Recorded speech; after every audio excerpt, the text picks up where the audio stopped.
Hello, good morning. Today I discuss you research. तो हम आपको आज रिसर्च शुरू करने जा रहे हैं और पहले हम क्या पढ़ेंगे, रिसर्च का डेफिनेशन। कि रिसर्च का डेफिनेशन क्या, रिसर्च क्या होता है। ठीक है। A broad definition of research is given by Martin Shuttleworth.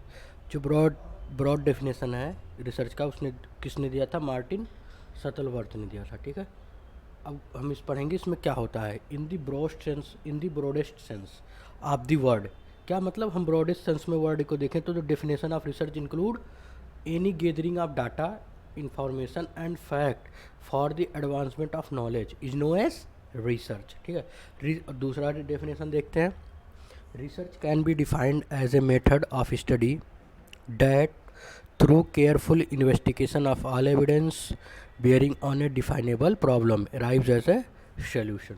यहाँ तक ध्यान देना है बच्चे। मेन चीज़ क्या कह रही है, क्या हम कह सकते हैं कि रिसर्च क्या है? मेथड ऑफ स्टडी है। और उसमें क्या करते हैं? केयरफुल इन्वेस्टिगेशन करते हैं। किसका? All evidence bearing a definable problem. क्या करता? All evidence. और क्या है जो bearing a definable problems arrives at a solution. ठीक है। To research a topic is to collect, organise, evaluate and present data. ठीक है। To research a topic is to collect, organise, evaluate and present data. This process can not take place without analysis and synthesis of for research. ठीक है। और हम क्या कर सकते हैं? The process can not take place, ये process तब तक कंप्लीट नहीं होगा जब तक एनालिसिस और सिंथेसिस नहीं होगा। ठीक है। For research is more than A complication of information. For research is more than A complication of information. ठीक है। वैसे हम सिंपल भाषा में क्या कह सकते हैं? रिसर्च क्या है? एक सिस्टमेटिक और क्या है? साइंटिफिक। दो वर्ड जरूर रहेगा इसमें। सिस्टमेटिक एंड साइंटिफिक प्रोसेस है जिसके थ्रू हम क्या करते हैं? डाटा कलेक्ट करते हैं, उसके बाद ऑर्गेनाइज करते हैं, उसके बाद हम रिलेशनशिप पढ़ते हैं। किसमें? Between fact and relationship between variable and fact. ठीक है। क्या होगा? Research it is defined as a systemic and scientific process through which study the relationship between fact. Okay. ये क्या होगा? सिंपल भाषा में रिसर्च का डेफिनेशन। ठीक है। अब हम पढ़ेंगे कि फीचर्स ऑफ गुड रिसर्च। हम किसको बोलेंगे कि यह अच्छा रिसर्च है? ठीक है। किसको हम बोल सकते हैं कि ये रिसर्च अच्छा है, और किस क्राइटेरिया पे हम बोलेंगे, आज हम पढ़ेंगे। तो गुड रिसर्च होने के लिए प्रोसीजर मस्ट प्रोसेस, मतलब ये चीज़ें उसमें प्रेजेंट होनी चाहिए, तब मानेंगे कि ये गुड रिसर्च है। ठीक है। Should B systematic in nature. पहली सबसे इंपॉर्टेंट चीज़ क्या है कि ये सिस्टमेटिक इन नेचर। ये सिस्टमेटिक होगी किसमें? नेचर में। क्या होगी? ये सिस्टमेटिक होगी, इसके बिना नहीं हो सकता। Should be systematic in nature. और क्या दूसरी चीज़ क्या है? लॉजिकल। Should be logical. जिस पे भी हम जैसा भी रिसर्च कर रहे हो क्या होगा? लॉजिकल होगा और सिस्टमेटिक होगा। जो आपको डेफिनेशन में मैंने बनाया था, सिस्टमेटिक एंड साइंटिफिक।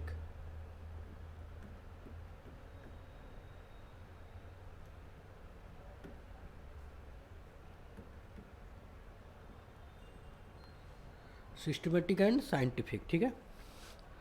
और क्या होगा? Should be empirical and replicable. क्या होगा? इम्पायरिकल और रिप्लिकेबल होगा किसमें? नेचर। ठीक है।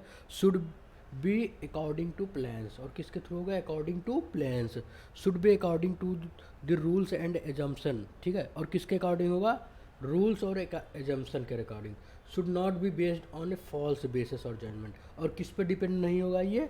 बेस, किसकी बेस पे नहीं होगा? False basis. और मतलब जो भी होगा लॉजिक होगा। जैसे अगर आप पेशेंट को कोई केयर कर रहे हो तो उसका एक लॉजिक होगा। बिना लॉजिक आप कुछ नहीं कर सकते हैं। जैसे एविडेंस बेस्ड प्रैक्टिस, अगर आप पेशेंट को कोई पोजीशन प्रोवाइड कर रहे हो तो उसका एक लॉजिक है। यानी कि हमने देखा था, हमने किसी बताया था, ऐसा नहीं हो सकता। मतलब जो भी होगा एक पॉइंट टू पॉइंट होगा। मतलब क्या? लॉजिक पे डिपेंड होगा, जजमेंट पे नहीं होगा। ठीक है।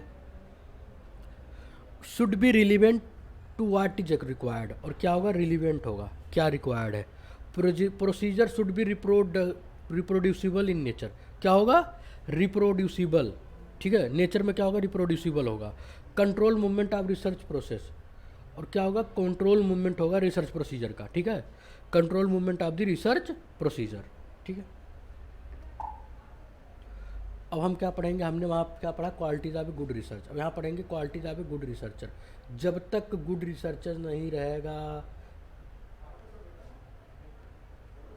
तब तक गुड रिसर्च हो ही नहीं सकता। तो क्या इम्पोर्टेंट है, गुड रिसर्चर, जो रिसर्च कर रहा है, अगर वो नहीं है तो रिसर्च नहीं हो सकता। अब गुड रिसर्चर के लिए क्या क्या होना ज़रूरी है। पहली चीज़ तो रिसर्चर जो है, अगर उसने method of approach, correct procedure for identifying problem and then working on it to find solution that. Researcher should adopt a correct procedure. क्या करेगा रिसर्चर, अडॉप्ट करेगा और करेक्ट प्रोसीजर को आइडेंटिफाई करेगा, प्रॉब्लम को, उस पर काम करेगा, फिर सोल्यूशन करेगा। मान लो उसने जो रिसर्च स्टेटमेंट जो लिया, अगर उसने वही रॉन्ग ले लिया तो फिर पूरी रिसर्च ही गलत है। और मेथड यहाँ क्यों बोल रहा है, अगर आपने मेथडोलॉजी पढ़ी होगी, आगे पढ़ोगे आप, तो जब उसने मेथडोलॉजी ही गलत चुन ली तो रिसर्च उसका पूरा पूरा पूरा गलत हो जाएगा। ठीक है।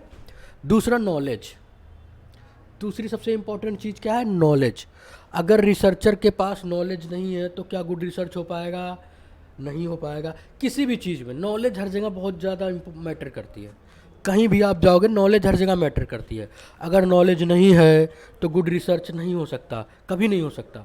नॉलेज का इसलिए कह रहा है, researcher should well aware and should be complete knowledge and information of the field of investigation so that he may go in A for correct planning for implementation of the correct and effective method for the selection of the problem and then for solving in it। मतलब overall आप हम क्या कह सकते हैं कि researcher को पूरे रिसर्च प्रोसेस के बारे में, पूरे रिसर्च के बारे में, और जो उसके प्रॉब्लम है उसके सारे चीज़ों के बारे में रिसर्च को पूरा ऑल टू ऑल नॉलेज होना चाहिए। अगर नॉलेज है तभी तो गुड रिसर्च कर पाएगा। ठीक है। तीसरी चीज़ वही आ गई, क्वालिफिकेशन। अब भाई नॉलेज है तभी तो क्वालिफिकेशन रहेगा कि हाँ उसने पीएचडी कर रखी, उसने एमएससी कर रखी। क्या क्वालिफिकेशन मतलब उसका क्या होना चाहिए, गुड एकेडमिक बैकग्राउंड होनी चाहिए। गुड एकेडमिक बैकग्राउंड मतलब बढ़िया पढ़ा लिखा होना चाहिए, कोई डिग्री होनी चाहिए एमएससी का, पीएचडी का। ऐसा नहीं है कि 10th पास कोई भी ऐसे थोड़ी हो जाता है, नहीं, ऐसा नहीं हो सकता। और सबसे इम्पोर्टेंट चीज़ एटीट्यूड। ठीक है। सबसे इम्पोर्टेंट चीज़ मैंने क्या बताया, एटीट्यूड मतलब the researcher must have the vision of his own and aim. मतलब उसको विज़न खुद पता होना चाहिए, वो पॉजिटिव एटीट्यूड का होना चाहिए, उसे पता है कि उसका विज़न क्या है, उसका एम क्या है। ठीक है।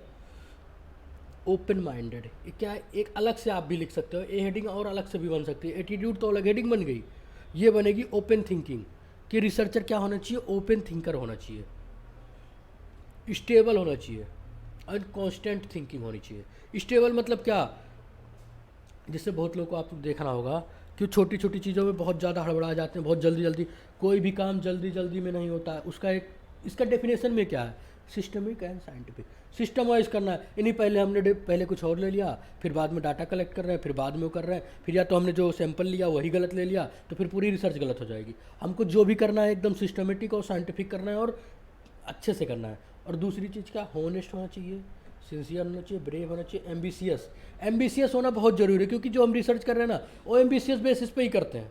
तो उसका हॉनेस्ट, सिंसियर, ब्रेव और एम्बिशियस होना बहुत इंपॉर्टेंट हो सकता है। और अलग से आपको मैं बताता हूँ कि अलग से हेडिंग बन सकती है। तो अगर आपको एग्ज़ाम में आता है क्वालिटीज़ ऑफ गुड रिसर्च, तो वही मैं बार बार जो बताता हूँ, अलग से इसको ऐसे हेडिंग बनाना, उसके अंदर लिख सकते हो आप हॉनेस्ट, उसके अंदर लिख सकते हो सिंसियर, उसके अंदर लिख सकते हो क्वालिफिकेशन, उसके अंदर लिख सकते हो नॉलेज। ठीक है। उसके अंदर लिख सकते हो ये सब चीज़ें। उसे सब चीज़ का पता होना चाहिए। ठीक है। अब फिर उसके बाद एक हेडिंग उठा के उसको डिफाइन कर दो। ये लिखने का सबसे बेस्ट तरीका होता है एग्ज़ाम में। ठीक है। Characteristic of good research. अब गुड रिसर्च का क्या क्या कैरेक्टरिस्टिक है। ठीक है। It originate with a question or a problem, require clarity of goal, follow as a specific plan or procedure. ठीक है।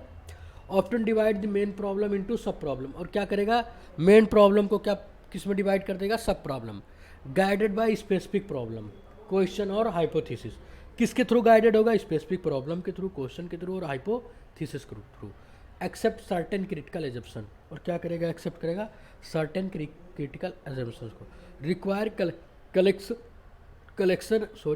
Requires collection and interpretation of data which are cyclical in nature. किस में होगी, cyclical in nature. ठीक है। A good research require scope and limitation of good be clearly defined. क्या होना चाहिए, गुड रिसर्च का रिक्वायरमेंट क्या है कि scope and limitation of the work should be clearly defined हो, कि स्कोप क्या क्या और लिमिटेशन कहाँ कहाँ है, वो क्लियरली डिफाइंड होनी चाहिए। ठीक है, the process should be clearly explain so that may be reproduced and verified by other researcher. अगर प्रोसेस जो है क्लियरली एक्सप्लेन है तो क्या करेंगे हम, इसको वेरीफाइड बाय अदर रिसर्चर से वेरीफाइड कराएंगे।